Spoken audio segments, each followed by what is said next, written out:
Chapitre 1. Les profondeurs. Joël Buyer avait passé 15 ans à perfectionner l'art du silence. Pas seulement le silence opérationnel requis à bord de l'USS Léviathan, où la moindre clé pouvait faire la différence entre invisibilité et détection, mais le silence profond d'un homme qui avait appris que les mots sont des armes qu'il vaut mieux garder jusqu'au moment où leur tranchant serait exigé. À 38 ans, Joël imposait le respect par sa présence plutôt que par son volume. Son équipage le surnommait ICE dans son dos, non par manque de respect, mais en reconnaissance de son calme déconcertant sous la pression. 2 ans plus tôt, lors de la crise iranienne, alors que des sous-marins hostiles les avaient traqués dans le détroit d'Orma, Joël avait méthodiquement déjoué 3 navires ennemis pendant que son capitaine dormait, sans jamais élever la voix au-dessus d'un murmure. Le Léviathan était un foyer comme sa maison de Virginia Beach ne l'avait jamais été. Ici, à 60 mètres sous la surface du Pacifique, chaque système avait une utilité. Chaque homme avait un rôle, et la trahison était impossible. L'océan lui-même punirait la déloyauté d'une mort rapide et impitoyable. Les appartements de Joël étaient spartiates, une couchette étroite, un bureau à peine assez grand pour ses cartes marines et une unique photo. La photo montrait sa femme, Candy, et leur fille de 16 ans, Miranda, à la fête de Noël de la marine l'année dernière. Le sourire de Candy semblait déjà forcé. Ses cheveux auburn étaient parfaitement coiffés. Ses yeux verts se fixaient quelque part au-delà de l'objectif. Miranda, quant à elle, rayonnait d'une fierté sincère, arborant la vieille broche marine de Joël sur sa robe. La petite matelote de papa. Il l'appelait depuis ses 5 ans. Miranda était la seule personne capable de briser le sang-froid légendaire de Joël. La seule âme qu'il ait jamais aimée sans réserve ni stratégie. Son mariage avec Candy avait été différent, calculé dès le départ. Ils s'étaient rencontrés lors d'une permission à San Diego 7 ans auparavant.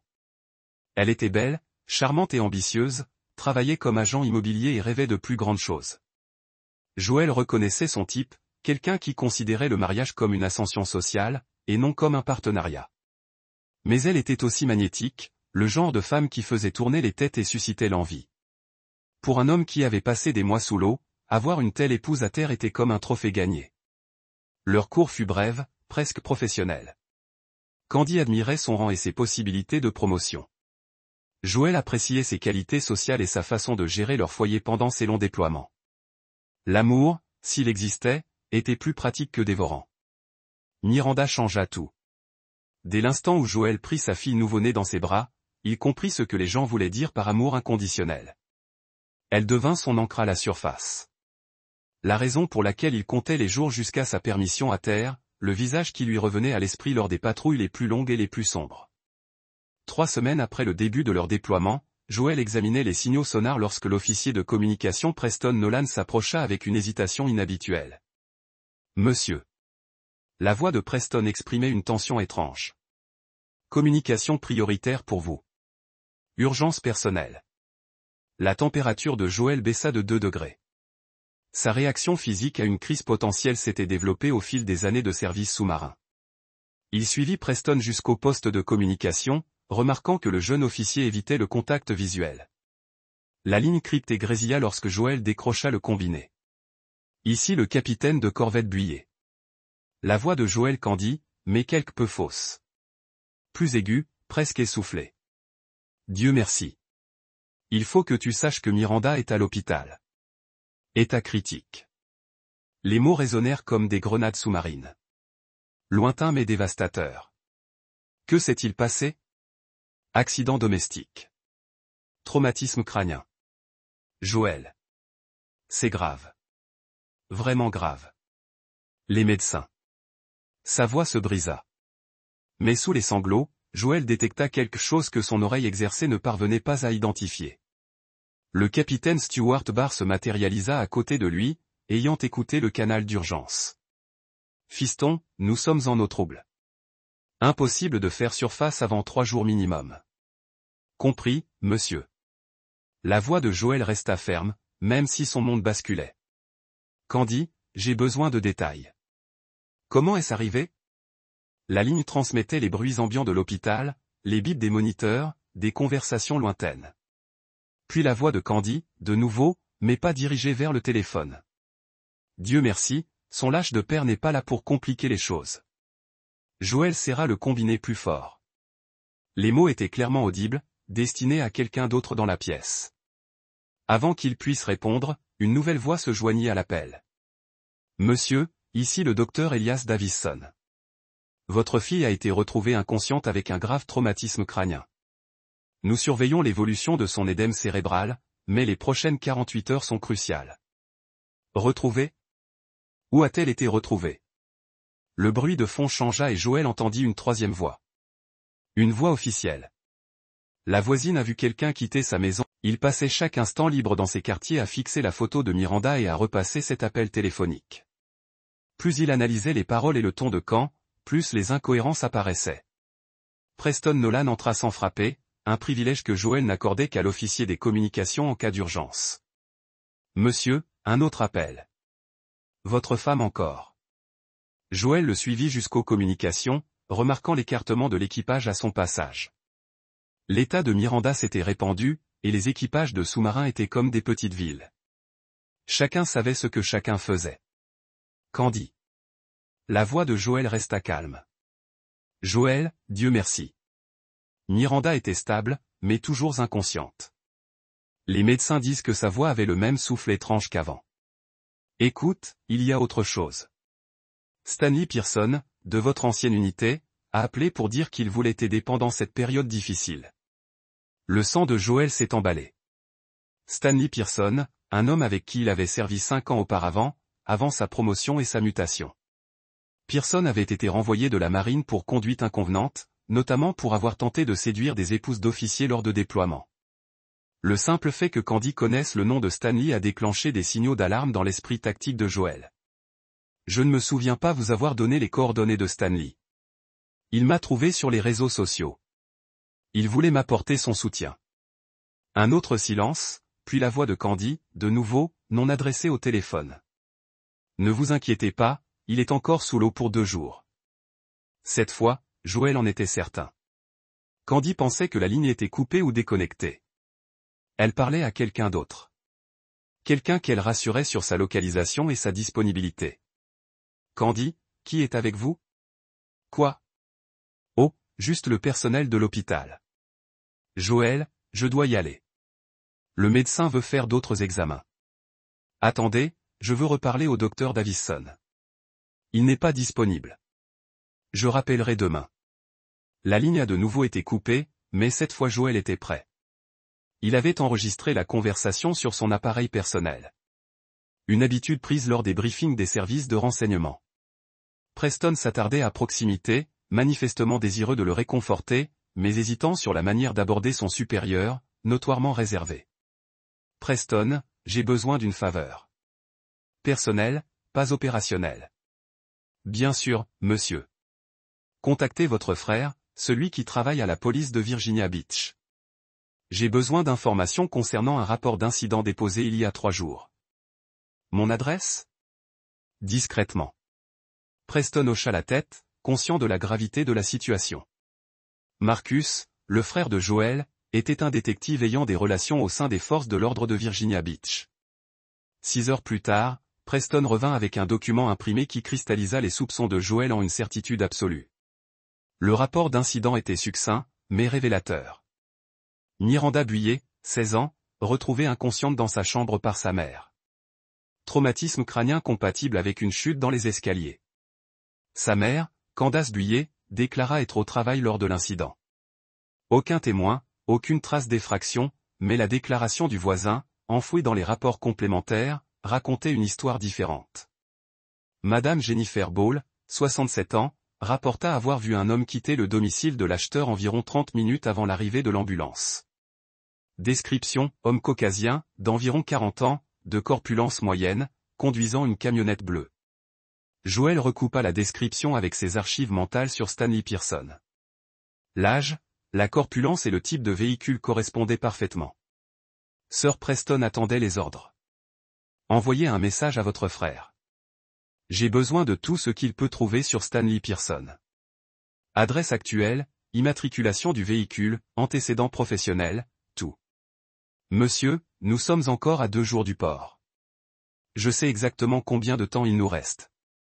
La voix de Joël avait une intonation nouvelle, quelque chose que Preston n'avait jamais entendu auparavant. Et j'ai besoin de ce temps pour planifier. Seul dans ses quartiers, Joël étala ses cartes sur le bureau. Non pas des cartes de navigation, mais des plans de sa maison qu'il avait dessinés de mémoire. Il marqua les lignes de visée, les points d'entrée et l'endroit exact où Miranda aurait été retrouvée. L'escalier reliant la chambre de Miranda au rez-de-chaussée avait un palier à mi-hauteur. Si quelqu'un l'avait poussé, la trajectoire aurait été erronée par rapport aux blessures décrites. Mais si quelqu'un l'avait frappé dans sa chambre puis avait déposé son corps au pied de l'escalier, l'esprit analytique de Joël analysa la situation avec le même détachement clinique qu'il utilisait pour les évaluations de combat. Miranda avait découvert quelque chose. Soit Candy et Stanley dans une position compromettante, soit des preuves de leur relation. Stanley avait paniqué, l'avait frappé plus fort que prévu, et ils avaient monté la scène pour faire croire à un accident. Le commentaire sur son père lâche prenait désormais tout son sens. Candy rassurait Stanley en lui disant que Joël ne compliquerait pas leur couverture parce qu'il était coincé sous l'eau, incapable d'enquêter ou d'intervenir. Ils avaient commis 2 erreurs critiques. Premièrement, ils avaient sous-estimé la capacité de Joël à recueillir des renseignements sous l'océan. Deuxièmement, ils avaient blessé Miranda. Joël ouvrit son ordinateur portable et commença à taper. Non pas des communications officielles de la marine, mais des messages personnels adressés à des contacts accumulés au cours de 15 années de service militaire.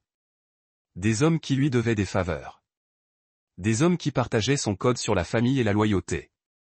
Des hommes qui comprenaient que certaines dettes ne pouvaient être payées que par le sang.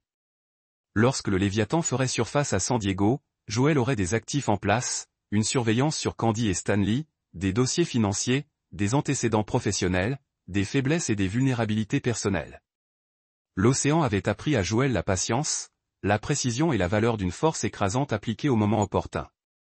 Dans 48 heures, Stanley Pearson et Candace Buyer découvriraient que trahir la fille de Joël était leur dernière erreur. Tandis qu'ils travaillaient, Joël sentit le calme familier s'installer. Cette même clarté d'esprit qui avait fait de lui une légende parmi les équipages de sous-marins. Ce n'était qu'un autre problème tactique exigeant des solutions chirurgicales. La photo de Miranda observait depuis son bureau son père planifier la guerre. Chapitre 3. Analyse en profondeur. Le Léviathan fit surface sous une aube grise de San Diego. L'eau ruisselait de sa coque comme les larmes d'une baleine d'acier. Joël se tenait sur le kiosque, respirant son premier air de surface depuis 3 semaines, goûtant le sel, la liberté et le tranchant métallique de la violence imminente. Son téléphone crypté vibrait, les messages accumulés au cours de leur remontée. 3 provenaient de Candy, tous plus frénétiques les uns que les autres. 2 provenaient de Marcus Nolan, le frère détective de Preston. Le dernier message provenait d'un numéro que Joël connaissait. Garrett McDonald, son ancien Master Chief, désormais responsable de la sécurité privée à Virginia Beach. Le message de Garrett était, comme à son habitude, bref. Colis livré. Sugar confirmé. Tout le monde était prêt. Sucre. Menthe. La surveillance était en place. Le réseau de Joël était opérationnel. Preston s'approcha avec les derniers journaux de communication. Monsieur, votre beau-frère a appelé directement le bateau, il dit que Miranda s'est réveillée hier, mais ne parle pas encore. Les médecins sont prudemment optimistes. Le soulagement envahit la poitrine de Joël, la première émotion sincère qu'il s'autorisait depuis 3 jours.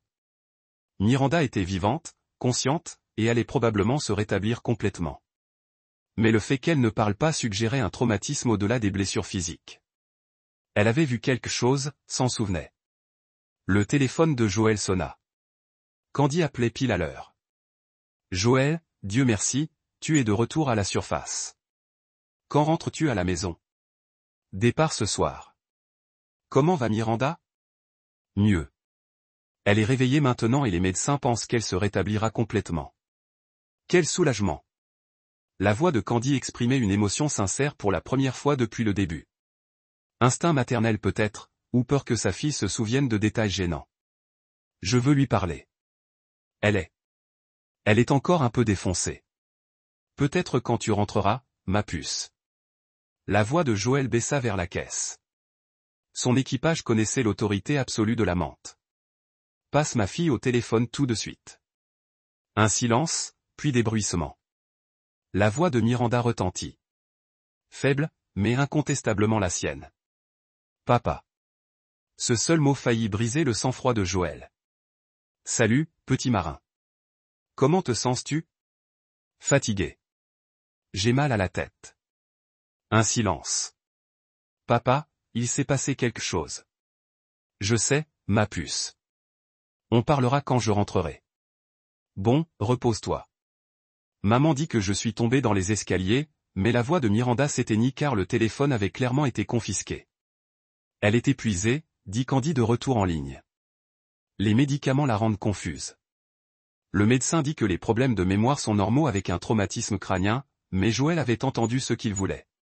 Le ton de Miranda exprimait la même incertitude que ses opérateurs sonars lorsqu'ils détectèrent quelque chose qui ne correspondait pas à leurs instruments. Elle savait que la version officielle était fausse. « Je serai à la maison demain matin, dit Joël.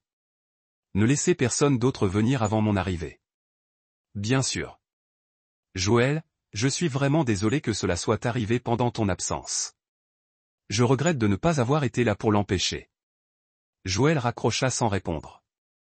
Les performances de Candy s'amélioraient, mais elle était encore une amatrice jouant contre une professionnelle. Le vol pour la base navale de Norfolk donnait à Joël 8 heures pour examiner les renseignements compilés par Garrett. Stanley Pearson, 42 ans, renvoyé de la marine pour cause d'indignation, actuellement au chômage, mais vivant au-dessus de ses moyens apparents dans une maison louée à 3 mètres de la résidence de Joël. Immatriculation du véhicule confirmée.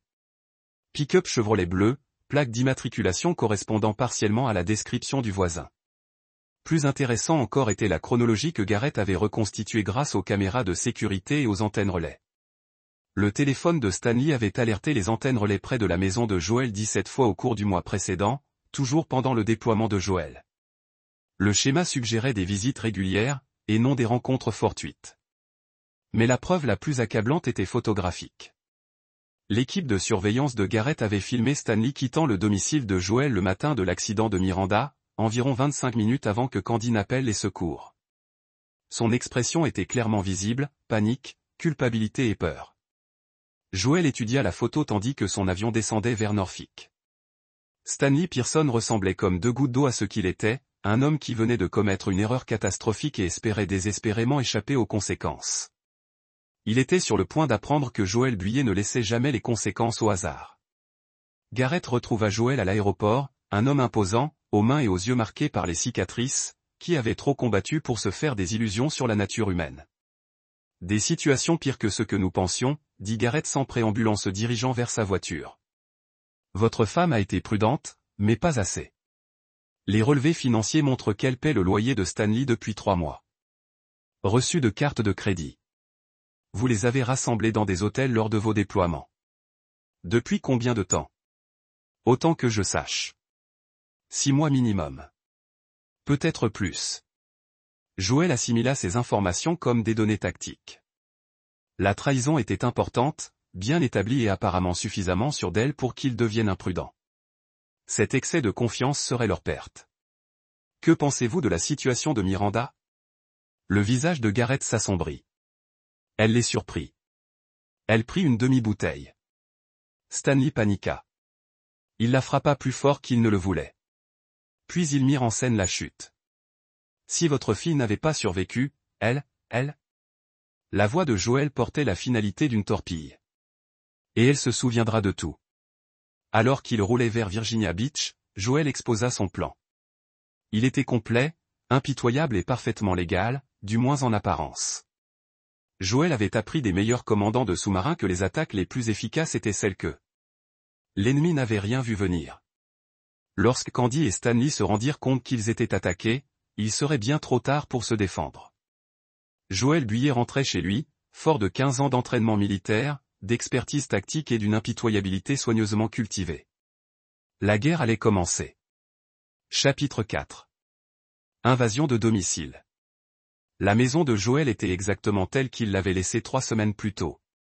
Architecture néocoloniale, pelouse impeccable, le genre de perfection suburbaine qui cachait plus de secrets qu'elle n'en révélait. Mais maintenant, il la voyait à travers des yeux tactiques, des lignes de visée, des points d'entrée, des positions défensives. Sa maison était devenue un champ de bataille. La BMW de Candy était garée dans l'allée à côté d'un véhicule que Joël ne reconnaissait pas. Une Honda argentée avec des plaques temporaires. Une voiture de location, probablement pour Stanley, suggérant qu'il recherchait plus de précautions pour que son camion ne soit pas repéré. Joël se gara de l'autre côté de la rue et passa 10 minutes à observer. Par la fenêtre du salon, il pouvait distinguer du mouvement. 2 silhouettes engagées dans ce qui semblait être une conversation intense. Candy gesticulant avec insistance, un homme. Silhouette réagissant par un langage corporel défensif. Ils se disputaient à propos de quelque chose, probablement de l'arrivée imminente de Joël et de la façon de gérer les souvenirs potentiels de Miranda. La voix de Garrett grésillait dans l'oreillette de Joël. Everwatch confirme qu'un homme adulte à l'intérieur correspond à la description de Pearson. 2 véhicules dans le garage. Sortie arrière libre. Approche par la porte d'entrée uniquement. Joël avait posté Garrett et 2 autres anciens sous-traitants militaires à des postes d'observation dans le quartier. Pas pour des raisons de violence, pas encore, mais pour des raisons de renseignement et d'assurance. Tout ce qui se passerait à partir de ce moment serait documenté, enregistré et conservé pour une utilisation ultérieure. Joël s'approcha de sa propre porte d'entrée comme pour une opération d'insertion, silencieux, déterminé, tous ses sens en alerte pour détecter les changements d'environnement. Sa clé tourna silencieusement dans la serrure, une compétence acquise lors des inspections surprises à bord des sous-marins. La conversation s'interrompit dès qu'il entra dans le hall. La voix de Joël Candy exprimait une surprise artificielle. Vous êtes en avance. Le vol était en avance. La voix de Joël resta neutre tandis qu'il évaluait la scène. Stanley Pearson se tenait près de la fenêtre du salon, une énergie nerveuse.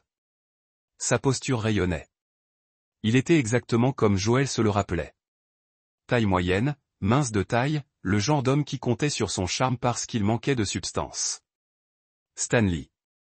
Le regard de Joël était sec. Je ne m'attendais pas à te voir ici.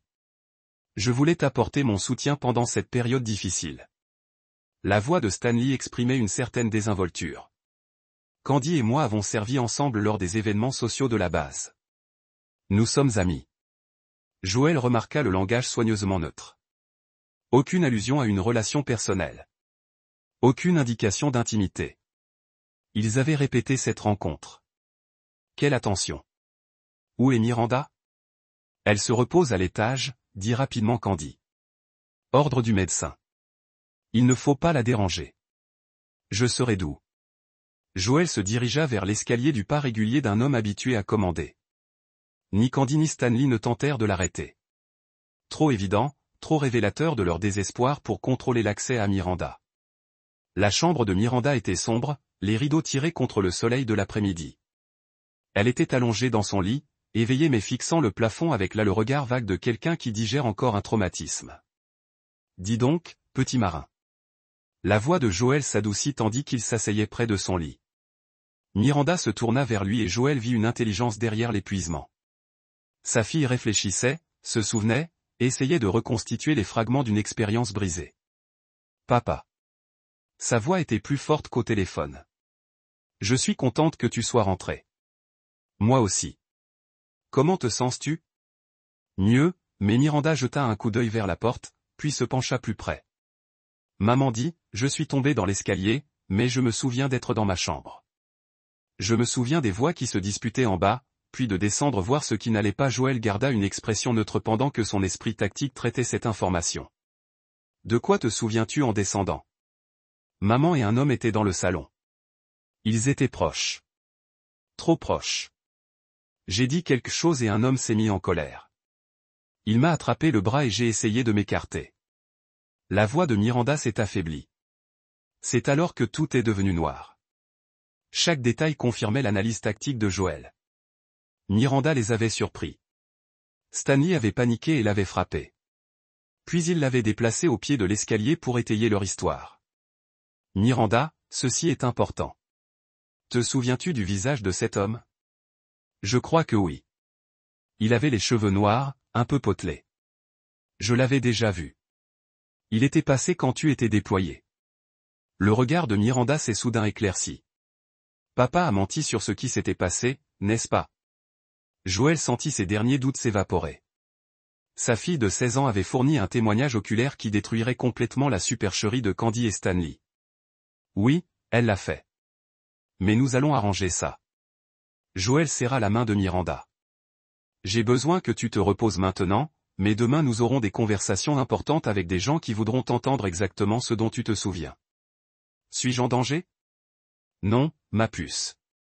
Tu es la victime, et tu es aussi le héros. Tu vas contribuer à ce que les bonnes personnes subissent les conséquences de leurs actes. Joël il embrassa Miranda sur le front et redescendit où Candy et Stanley attendaient avec une anxiété évidente. Comment va-t-elle? Demanda Kenny. Elle se remet bien. On dirait qu'elle retrouve la mémoire. Joël observa attentivement leur visage. Le teint de Stanley pâlit. La mâchoire de Candy se crispa presque imperceptiblement. C'est bien, dit Stanley. Un traumatisme crânien peut être délicat. Parfois, on se souvient de choses qui ne se sont pas réellement produites. Joël sourit, la même expression qu'il arborait lorsque les sous-marins ennemis révélaient leur position. Miranda a toujours été très observatrice. Précise, aussi. Elle tient de son père en cela. La menace était subtile mais sans équivoque. Joël leur faisait comprendre que leur supercherie était déjouée, leur couverture compromise et que leur temps était compté. Eh bien, dit Stanley en se dirigeant vers la porte avec une hâte évidente. Je devrais vous laisser passer un peu de temps ensemble. Candy, appelle si tu as besoin de quoi que ce soit. Joël regarda Stanley partir par la fenêtre, remarquant qu'il conduisait la Honda argentée plutôt que son pick-up immatriculé. Toujours prudent, espérant toujours éviter d'être repéré, mais il était bien trop tard pour la prudence. Je suis épuisé, annonça Candy. Je vais prendre un bain et me coucher tôt. Bonne idée. La voix de Joël resta agréable. Demain sera une journée très chargée. Tandis que Candy se retirait à l'étage, Joël activa son téléphone crypté et envoya un seul message à Garrett. Opération approuvée. Exécution de la phase 2. La guerre avait officiellement commencé. Chapitre 5. Collecte de renseignements. Joël se leva à 5 heures du matin, une habitude ancrée dans 15 ans de discipline militaire. Il accomplit sa routine matinale avec une précision mécanique pendant que Candy dormait, café, douche, examen des rapports de renseignement de l'équipe de Garrett. La surveillance avait été productive. Stanley Pearson avait passé la soirée précédente dans sa maison de location, multipliant les appels téléphoniques et consommant d'importantes quantités d'alcool. Son comportement suggérait un homme soumis à un stress extrême, prenant des décisions de plus en plus désespérées. Plus important encore, le spécialiste technique de Garrett avait réussi à installer des dispositifs de surveillance dans la maison de Stanley et dans ses véhicules pendant la nuit. Chaque conversation, chaque appel téléphonique, chaque mouvement serait désormais enregistré et analysé. L'ordinateur portable sécurisé de Joël affichait en temps réel une vidéo de la cuisine de Stanley, où l'homme faisait les 100 pas tout en parlant au téléphone à une certaine Bernice, la sœur de Stanley à Richmond. Je vous le dis, tout s'écroule. La voix de Stanley était claire. Le mari est de retour et l'enfant se souvient de certaines choses. Kenny pense qu'on peut tenir le coup, mais je n'en suis pas si sûr. Joël augmenta le volume lorsque la voix de Bernice répondit, Stanley, tu dois filer. C'était stupide depuis le début. Embêter la femme d'un officier de la marine. À quoi penses-tu? Ça n'aurait pas dû se passer comme ça. La fille n'était pas censée être blessée, mais elle l'a été. Et maintenant, tu risques des accusations d'agression si elle parle. Peut-être une tentative de meurtre s'il décide que ce n'était pas un accident. Joël sauvegarda l'enregistrement et le transmit immédiatement à Marcus Nolan, le frère inspecteur de Preston. Cette conversation à elle seule aurait suffi à justifier des mandats d'arrêt. Mais Joël voulait plus que des arrestations. Il voulait la destruction totale. À l'étage, Candy s'agitait. Joël entendit la douche couler, sa routine quotidienne commençant. Il lui restait environ 30 minutes avant qu'elle ne descende. 30 minutes pour examiner le témoignage de sa fille avec un esprit clair et objectif. Miranda apparut dans la cuisine à 6h30, se déplaçant prudemment mais seule. Le traumatisme crânien guérissait plus vite que prévu. Un autre indice que les blessures avaient été infligées par un amateur paniqué plutôt que par quelqu'un avec une réelle intention de causer des dommages permanents. « Ça te dirait de parler à des policiers aujourd'hui » demanda Joël en leur servant du jus d'orange. Nerveux, mais prêt. La voix de Miranda exprimait une détermination qui rendait Joël fier. « Je veux dire la vérité sur ce qui s'est passé. La vérité est tout ce dont nous avons besoin.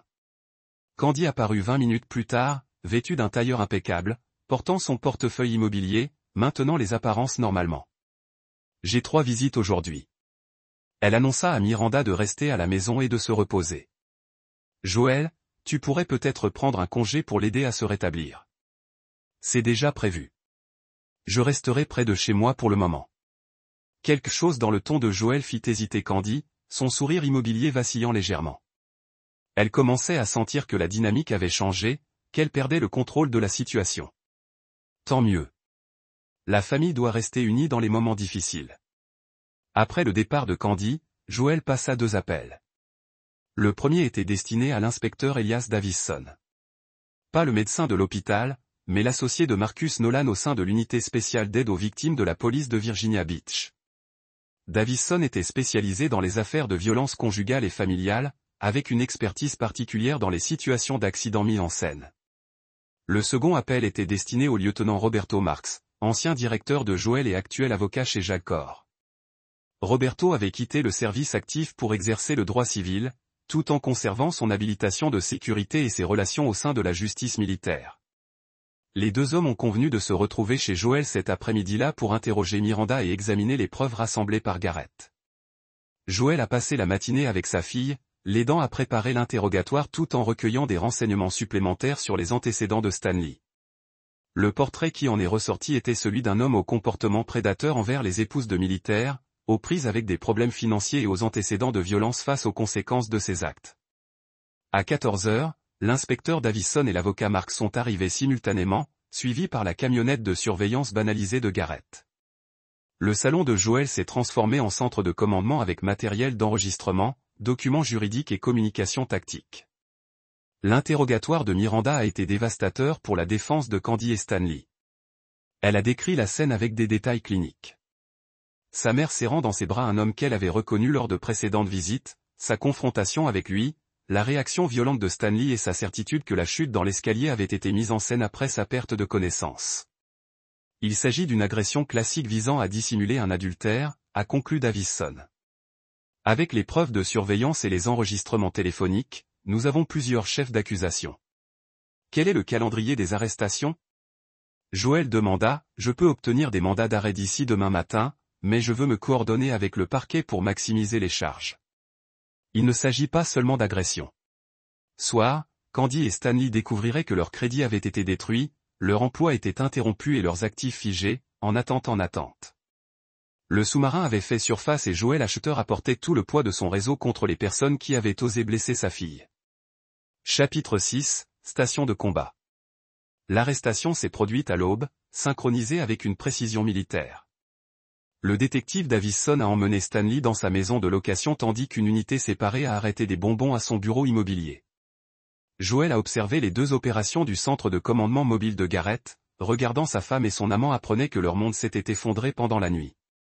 Stanley n'a offert aucune résistance, semblant presque soulagé que la charade soit finalement terminée. Candy s'est battu comme un animal acculé, exigeant des avocats, revendiquant l'innocence, insistant sur le fait que ce n'était pas un malentendu qui pourrait être résolu par une conversation rationnelle. Ni l'un ni l'autre ne comprenaient que la conversation rationnelle avait mis fin au moment où ils avaient décidé de blesser Miranda. Le téléphone de Joël a bourdonné d'un appel de Roberto Marx. Les 2 suspects sont en détention. Stanley parle déjà.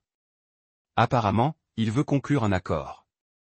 Candy exige un avocat criminel haut de gamme et affirmant qu'elle est victime d'un mari vindicatif. Qu'est-ce que Stanley offre? Confession complète à l'agression en échange d'une réduction des charges. Il prétend qu'il était accidentel qu'il n'avait jamais eu l'intention de blesser sérieusement Miranda. Dit Candy a fait pression sur la mise en scène de la chute pour éviter l'enquête. Joël a traité ces informations tactiquement. Stanley tentait de se sauver en sacrifiant Candy. Comportement prévisible d'un homme qui avait déjà démontré la lâcheté et un mauvais jugement. Et la position de Caen? Nier tout. Affirmer que Stanley n'était qu'un ami offrant un soutien. Cette mémoire de Miranda est compromise par un traumatisme crânien. Que vous orchestrez cela parce que vous voulez la garde en divorce. Stratégie intéressante compte tenu des preuves de surveillance. Son avocat semble convaincu qu'ils peuvent créer un doute raisonnable. Riche suburban housewife versus déshonorablement déchargé ex-Navy avec des antécédents de violence.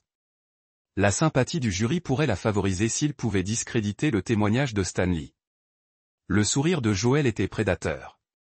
La stratégie juridique de Candy a révélé un malentendu fondamental du champ de bataille. Elle combattait une guerre conventionnelle tandis que Joel avait déjà déployé des armes non conventionnelles.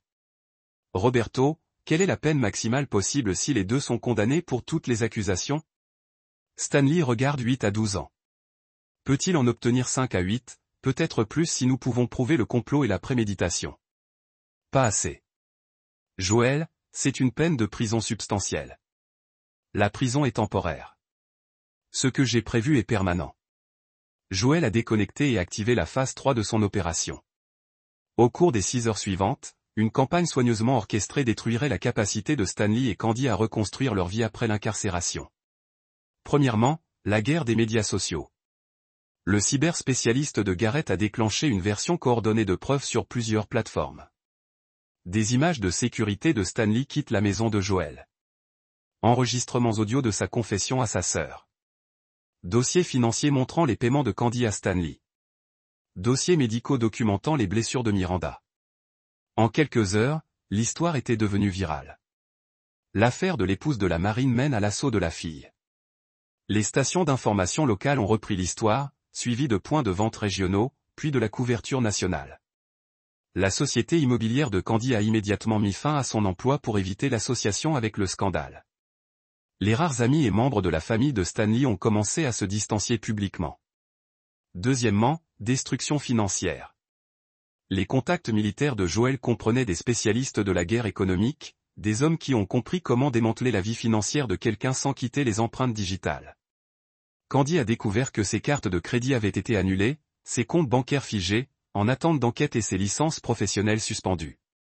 Stanley s'est retrouvé expulsé de sa maison de location et incapable d'obtenir un emploi en raison de son casier judiciaire en pleine expansion. Troisièmement, l'isolement social. Joel avait maintenu des relations avec les épouses d'autres officiers militaires tout au long de sa carrière. Les femmes qui ont compris les défis uniques des mariages de déploiement et l'importance absolue de la fidélité familiale. Une campagne Whisper a commencé à se propager dans les communautés militaires à travers le pays. Les acheteurs de bonbons avaient trahi la confiance de son mari et mis en danger sa propre fille pour une affaire. Les conséquences sociales étaient dévastatrices. Les communautés militaires étaient de petits réseaux interconnectés où la réputation était tout. Candy ne serait plus jamais la bienvenue aux fonctions de base, aux événements sociaux militaires ou partout où les familles de la marine se sont réunies. Mais l'accident vasculaire cérébral de Joel était la guerre psychologique ciblant leurs peurs et leurs insécurités les plus profondes. Pour Stanley, Joel a organisé certaines informations pour atteindre d'autres détenus à la prison du comté, en particulier que Stanley avait agressé une adolescente. Dans les hiérarchies des prisons, les crimes contre les enfants ont occupé l'échelle le plus bas. Stanley passerait son incarcération en garde à vue, isolé et terrorisé par la connaissance que tous les autres détenus le considéraient comme des proies légitimes. Pour Candy, blessé. « Papa » demanda-t-elle quand Joel est venu la vérifier. « Est-ce vraiment nécessaire ? Ils vont déjà en prison. » Joel était assis à côté de son lit, son expression s'adoucissant pour la seule personne qui pouvait encore atteindre son humanité. « Chérie, certaines personnes comprennent la miséricorde. D'autres ne comprennent qu'une force écrasante. Votre mère et Stanley ont fait un choix quand ils ont décidé de vous blesser. Maintenant, ils vivent avec les conséquences de ce choix pour toujours. Serons-nous bien ? Nous serons mieux que d'accord. Nous serons libres de personnes qui ne méritent pas notre confiance ou notre loyauté. Alors que Miranda s'endortait, Joel retourna dans son centre de commandement. Demain apporterait la phase finale de son opération, le point de rupture psychologique qui assurerait que Stanley Pearson et les acheteurs de bonbons ne menaient plus jamais une menace pour quiconque Joel se souciait.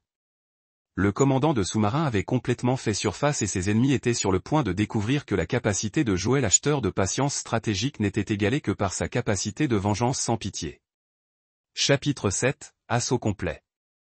Joel se tenait dans le couloir du palais de justice, regardant à travers le verre renforcé alors que Stanley Pearson se balançait vers la table de l'accusé en chaîne et en combinaison orange. 3 jours dans la prison du comté avaient transformé Stanley de la confiance nerveuse à peine contenu la terreur. Son visage portait le pouvoir d'un homme qui a découvert que ses collègues détenus considéraient l'agression des enfants comme un crime impardonnable. Il demande l'isolement solitaire.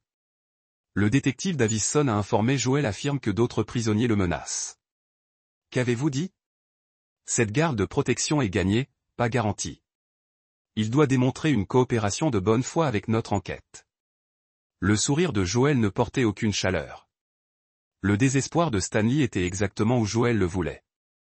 Psychologiquement brisé, socialement isolé et disposé à tout pour minimiser sa souffrance. Candy est entré dans la salle d'audience avec son avocat à prix élevé, un requin aux cheveux argentés nommé Oliver Lockwood, qui se spécialise dans la défense de riches accusés contre les accusations embarrassantes. Elle avait réussi à faire la caution de l'argent de sa famille, mais les 3 jours en détention avaient dépouillé son plaquage de sophistication suburbaine. Des cercles sombres sous ses yeux, une agitation nerveuse, des regards constants vers la galerie où Joel était assis avec Miranda. Roberto Marx s'est approché avec les mises à jour finales. L'avocat de Stanley pousse dur pour une bonne affaire de plaidoyer. Confession complète, coopération complète, témoignage contre Candy en échange d'une détermination minimale. Le DA le considère, et la position de Caen, revendiquant toujours l'innocence. Lockwood pense qu'il peut convaincre un jury que Stanley a agi seul, que Candy était autant une victime que Miranda. Joel a étudié le profil de sa femme en conférant son avocat. Candy croyait toujours qu'elle pouvait manipuler son moyen de sortir des conséquences que son charme et son statut social surmontraient les preuves et les témoignages. Elle était sur le point d'apprendre le contraire.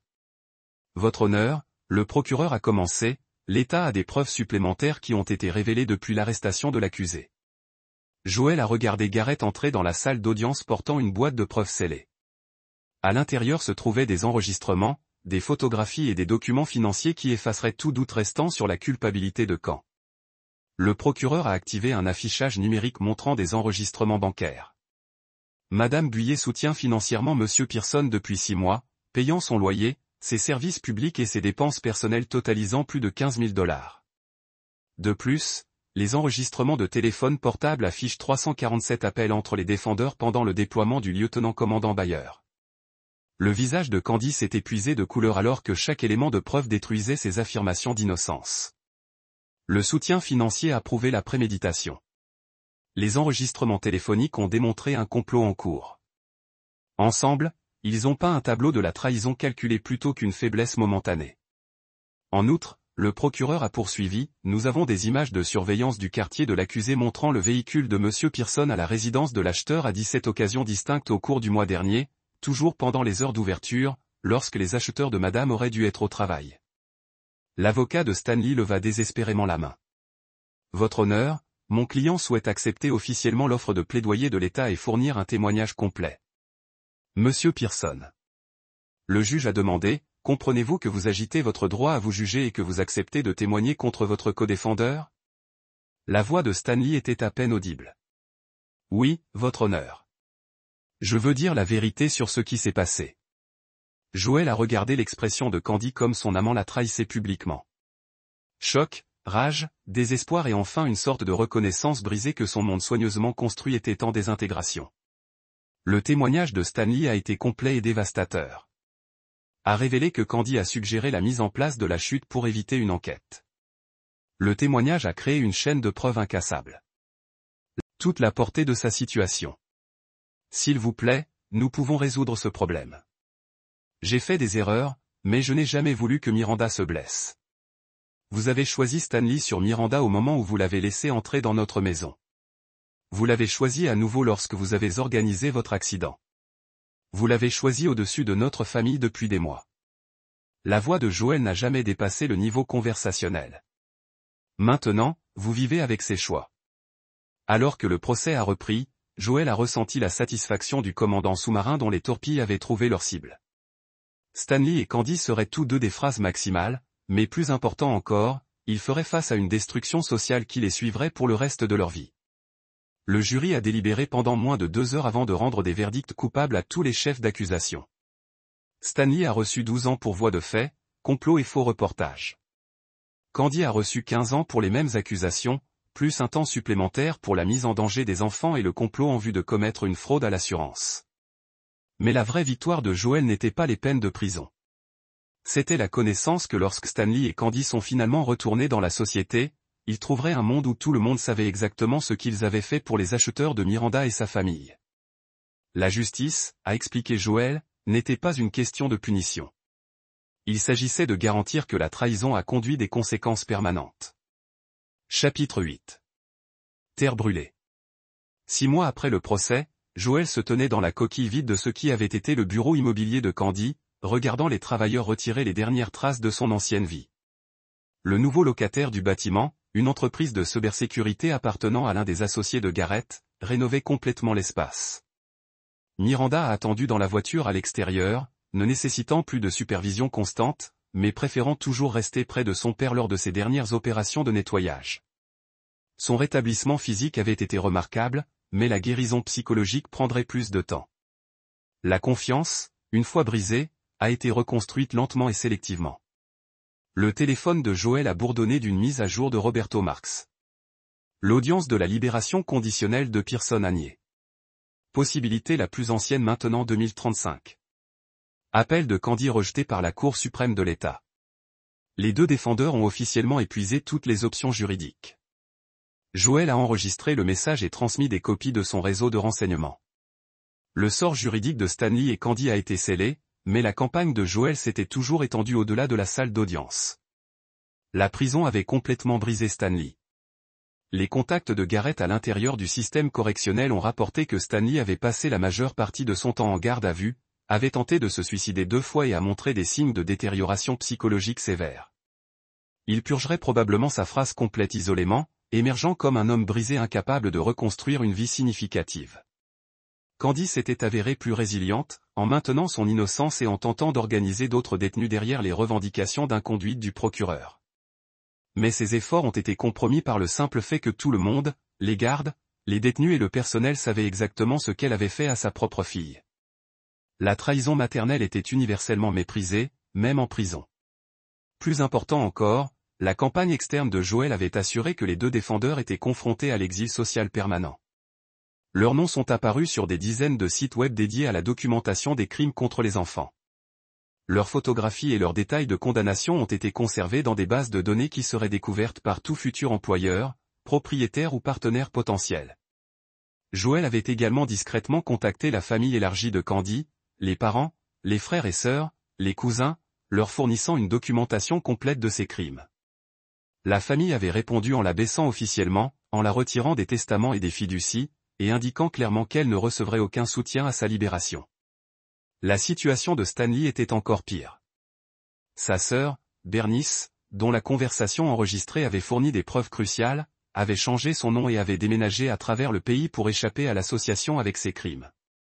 Ses rares amis restants l'avaient dénoncé publiquement après que la couverture médiatique ait révélé son modèle de ciblage des épouses militaires. La voix de papa Miranda est venue à travers l'écouteur de Joël. « Êtes-vous fini là-dedans ? » ?»« Presque fait, ma chérie. » Joël a pris une dernière photo du bureau vide, puis a rejoint sa fille dans la voiture. « Comment vous sentez-vous ? » ?»« Bon. »« Prêt à avancer ?» La voix de Miranda portait une force qui rendait Joël fier. Sa fille avait enduré la trahison et la violence, mais elle était apparue avec son intégrité intacte et sa loyauté sans compromis. Ils ont traversé Virginia Beach vers leur nouvelle maison, une structure en forme de forteresse dans une communauté fermée où Joël pourrait assurer la sécurité absolue de sa fille. L'ancienne maison avait été vendue en quelques jours à une autre famille de la marine, son association avec le scandale ayant apparemment un impact minimal sur la valeur marchande. La propre vie de Joël s'était stabilisée en un nouveau modèle. Il avait accepté la promotion au commandant complet et à un poste au Pentagone, lui permettant de rester proche de Miranda tout en faisant progresser sa carrière. Sa réputation militaire avait en fait été renforcée par le scandale. Les collègues respectaient sa réponse méthodique à la crise familiale et son refus de laisser la trahison personnelle compromettre ses fonctions professionnelles. Plus important encore, le réseau de Joël s'était considérablement développé lors de l'opération contre Candy et Stanley. Les officiers militaires, les contacts des forces de l'ordre, les spécialistes de la sécurité privée et les analystes du renseignement ont tous contribué à la campagne. Ces relations s'avéreraient précieuses pour les défis futurs, et toutes les personnes impliquées ont compris que Joël Buyer était un homme qui protégeait ses alliés et détruisait ses ennemis avec une efficacité égale. « Il y a quelque chose que je veux vous montrer », a déclaré Joël alors qu'ils approchaient de leur nouveau quartier. Il a remis à Miranda un dossier de manille contenant des photographies et des documents. Miranda a ouvert le dossier et s'est retrouvée à regarder des photos de surveillance de Stanley en prison, Hollowhead. Squelettique, évidemment brisé par son incarcération. La réhabilitation de la réhabilitation, je veux comprendre que Joel a dit que les gens qui vous ont fait mal. Nouvelle allée, Miranda a posé la question que Joel s'attendait. Honnêteté, pas réconfortante platitude. Vous apprendrez à faire confiance de manière sélective, a-t-il déclaré enfin. Vous deviendrez très bon pour lire le vrai personnage des gens avant de leur permettre assez près pour vous blesser. Et vous ne tolérerez plus jamais la trahison de quiconque, quelle que soit la relation qu'ils prétendent avec vous. Comme toi. Exactement comme moi. Le sourire de Joel portait une véritable chaleur pour la première fois depuis des mois. Certaines personnes l'appellent être impitoyable. J'appelle que c'est réaliste sur la nature humaine. Ils sont entrés ensemble dans leur nouvelle maison. Père et fille, survivants d'une guerre qui leur avait appris à la fois la valeur de la loyauté absolue et le coût de la confiance égarée. À l'extérieur, l'équipe de sécurité de Garrett a maintenu une surveillance discrète, garantissant que la famille de Joel ne serait plus jamais vulnérable aux attaques de ceux auxquels ils auraient dû faire confiance. Le sous-marin avait finalement trouvé Safarbourg, mais les armes sont restées armées et prêtes à toute personne assez stupide pour menacer ceux que les acheteurs de Joel ont protégés. Chapitre 9. Victoire de surface. 2 ans plus tard, Joel se tenait sur le pont de l'USS Normandie, son nouveau navire de commandement, regardant le soleil se coucher sur le Pacifique. Sa promotion auprès du capitaine était venue avec une affectation à l'un des destroyers les plus avancés de la marine, la reconnaissance de sa brillance tactique et de son style de leadership sans compromis. Plus important encore, il est venu avec le fait que sa réputation avait été forgée non seulement par l'excellence militaire, mais par sa destruction méthodique de quiconque a menacé sa famille. Miranda, maintenant âgée de 18 ans et se préparant à l'académie navale, était devenue une jeune femme formidable qui combinait l'esprit analytique de son père avec une détermination d'acier née de la trahison survivante. Elle avait choisi de suivre le chemin de Joel vers le service militaire, comprenant que la force était la seule protection fiable contre un monde rempli de personnes disposées à exploiter la confiance à des fins personnelles. Le téléphone sécurisé de Joel a bourdonné d'un message de Garrett. Rapport final joint. Les deux sujets ont confirmé une neutralisation en permanence. Le fichier joint contenait des mises à jour que Joel attendait.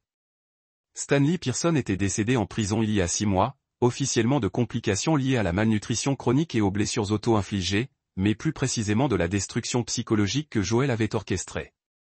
Stanley avait simplement perdu la volonté de continuer à exister. Le sort de Candy avait été différent, mais tout aussi définitif. Libérée après avoir purgé une phrase minimale pour bonne conduite, elle a découvert que la campagne sociale de Joel avait été encore plus efficace que prévu.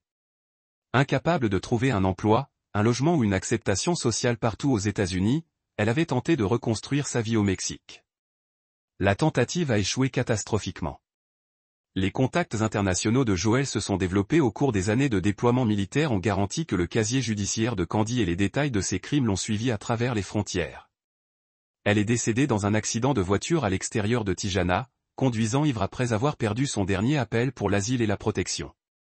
Joel n'a ressenti aucune satisfaction de leur mort, seulement l'achèvement du froid d'une mission tactique. Stanley et Candy avaient menacé sa fille, trahi sa confiance et démontré leur volonté de hiérarchiser leurs propres désirs pour le bien-être d'un enfant innocent. Leur destruction avait été inévitable à partir du moment où ils avaient fait ces choix. Preston Nolan, maintenant directeur exécutif de Joel, s'est approché avec des rapports du soir. Capitaine, tous les départements garantis pour la nuit. Des commandes spéciales? Maintenir la rotation de la montre standard.